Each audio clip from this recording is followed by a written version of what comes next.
بسم اللہ الرحمن الرحیم۔ السلام علیکم پیارے دوستوں، جیسے کہ آپ میں سے بہت سے لوگ اس بات کو جانتے ہوں گے کہ ابلیس، جسے ہم شیطان ملعون بھی کہتے ہیں، پہلے ایک جن تھا۔ اپنی بے پناہ عبادت اور انگنت سجدوں کی وجہ سے اللہ تعالیٰ نے اس کی عبادت کو پسند فرما کر اسے ایک مقام بخشا، اور وہ مقام فرشتوں کی سرداری تھا۔ غرور اور تکبر کے اندھے پن میں آ کر ابلیس نے اللہ تعالیٰ سے بغاوت کی جنگ چھیڑ لی اور یہ ارادہ کر لیا کہ وہ قیامت تک کے مسلمانوں کو اللہ کے راستے سے گمراہ کرتا رہے گا۔ اس کی مثال ایک واقعہ کی صورت میں حضرت امام غزالی رحمۃ اللہ علیہ کتاب احیاء العلوم میں کچھ یوں نقل کرتے ہیں۔ کہتے ہیں کہ ایک بستی میں اللہ کا ایک بہت نیک اور عابد شخص رہتا تھا، جو کہ عرصے دراز سے عبادت الہی میں مشغول تھا۔ اسے کچھ لوگوں سے معلوم ہوا کہ بستی میں ایک قوم موجود ہے جو کہ ایک درخت کی پوجا کرتی ہے۔ اللہ کا وہ عبادت گزار بندہ سن کر غضب میں آ گیا، اور وہ اس درخت کے کاٹنے پر تیار ہو گیا اور اس درخت کو کاٹنے کی غرض سے چل پڑا۔ راستے میں اسے ابلیس ایک شخص کی صورت میں ملا اور پوچھنے لگا، کہاں جا رہے ہو؟ اس عبادت گزار شخص نے جواب دیا کہ میں اس درخت کو کاٹنے جا رہا ہوں جس کی لوگوں نے پوجا کرنی شروع کر دی ہے۔ ابلیس کہنے لگا کہ تو ایک فقیر آدمی ہے، تجھے کیا ضرورت پیش آ گئی کہ تو اپنی عبادت کو چھوڑ بیٹھا ہے اور اس فضول کام میں پڑ گیا؟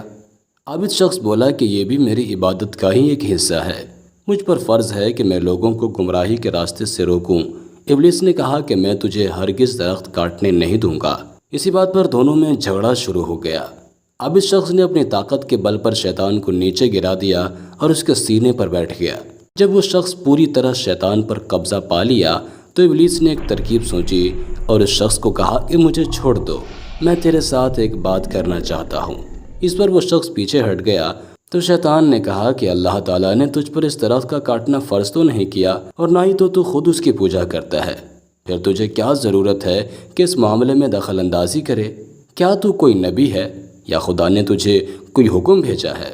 اگر اللہ تعالیٰ کو اس درخت کا کاٹنا منظور ہوتا تو اپنے کسی نبی کو حکم بھیج کر کٹوا دیتا، مگر وہ عبادت گزار شخص شیطان کی باتوں میں نہ آیا اور کہنے لگا کہ میں اس درخت کو ضرور کاٹوں گا۔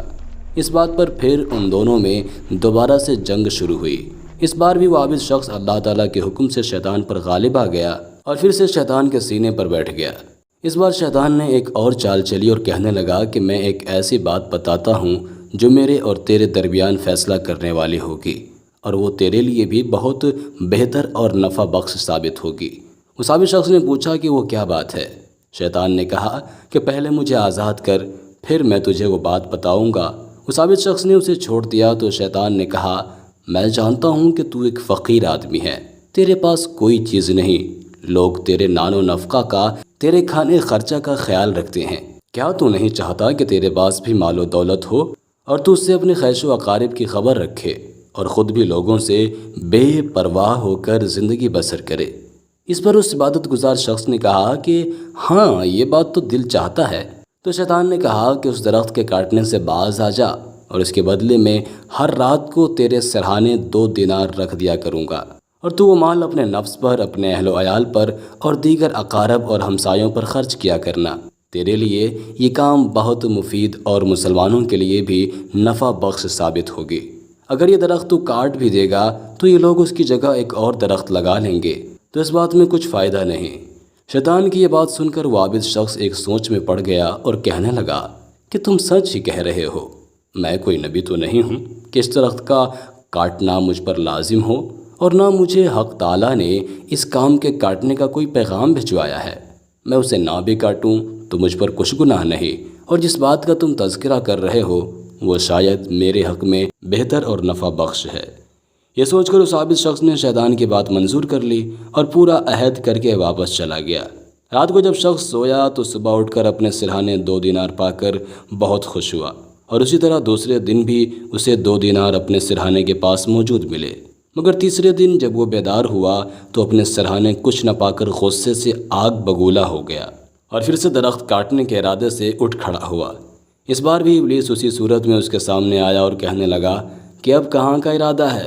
عابد شخص نے کہا کہ تم نے مجھ سے وعدہ خلافی کی ہے، آج میں اس درخت کو ضرور کاٹوں گا۔ اس پر شیطان نے کہا کہ وہ ہرگز ایسا نہیں کرنے دے گا، اور ان دونوں میں پھر سے تکرار شروع ہوئی۔ مگر اس بار شیطان نے اس عابد شخص کو گرا دیا اور اس کے سینے پر آ بیٹھا اور کہنے لگا کہ اگر تو اس ارادے سے باز آ جائے تو بہتر، ورنہ میں تجھے ذبح کر ڈالوں گا۔ عابد شخص اس وقت ایک عجیب حیرت میں مبتلا تھا، کیونکہ وہ یہ بات سمجھ نہیں پا رہا تھا کہ پہلے یہ شخص ابلیس پر کیسے غالب آ گیا تھا اور آج ابلیس اس پر کیسے غالب آ گیا۔ عبادت گزار شخص شیطان سے کہنے لگا کہ اس کی وجہ بتاؤ کہ پہلے تو میں تمہیں پچھاڑ لیا تھا، آج تم مجھ پر غالب کیسے آ گئے؟ شیطان بولا کہ کل تو خالص خدا کے لیے درخت کاٹنے نکلا تھا اور تیری نیت میں اخلاص تھا، تیری نیت میں سچائی تھی، لیکن آج تجھے 2 دیناروں کے نہ ملنے کا غصہ ہے۔ آج تیرا ارادہ محض اللہ تعالیٰ کے لیے نہیں بلکہ آج تو پیسے کے لیے آیا ہے، اس لیے میں آج تجھ پر غالب آ گیا۔ شیطان سے ملی اس ہار کے بعد اس عابد شخص نے اپنا ارادہ ترک کر دیا اور بستی کو چھوڑ کر چلا گیا۔ دوستوں، اس واقعے سے یہ بات ثابت ہوتی ہے کہ انسان اس لیے اپنے نیک مقاصد میں ناکام ہوتا ہے کیونکہ وہ اپنے مقصد میں اللہ تعالیٰ کی خوشی پر اپنی چاہت کو ترجیح دیتا ہے۔ اس لیے ہمیں نیکی اور بھلائی کے راستے میں اللہ تعالیٰ کی رسی کو مضبوطی سے تھامے رکھنا چاہیے۔ بے شک اللہ پاک بہتر مدد کرنے والا ہے۔ اگر کسی بھی نیک کام میں کوئی لالچ پیدا ہو جاتی ہے تو سارا کا سارا کام ہی بیکار ہو جاتا ہے۔ اس لیے اخلاص بہت بڑی دولت ہے۔ اللہ تعالیٰ سے دعا ہے کہ ہم سب کو عمل صالح کرنے کی توفیق عطا فرمائے اور ساتھ ہی ساتھ ریاکاری اور تکبر سے بچنے کی توفیق نصیب کرے اور شیطان کی تدبیروں اور اس کے چال اور فریب سے بچائے رکھے، آمین۔ دوستوں، ہم یہ امید کرتے ہیں کہ آج کی یہ ویڈیو آپ کو ضرور پسند آئی ہوگی۔ ویڈیو کو لائک کرنے کے ساتھ ساتھ دوستوں کے ساتھ شیئر بھی ضرور کیجیے گا، اور اگر آپ میں سے کسی نے اب تک ہمارا چینل اسلامک کہانی سبسکرائب نہیں کیا تو چینل کو سبسکرائب کرتے ہوئے گھنٹی کے بٹن کو ضرور دبا دیجیے گا۔ میں ملوں گا آپ سے ایک نئی ویڈیو میں، جب تک کہ اپنا اور اپنے پیاروں کا بہت سارا خیال رکھیے گا۔ اللہ حافظ۔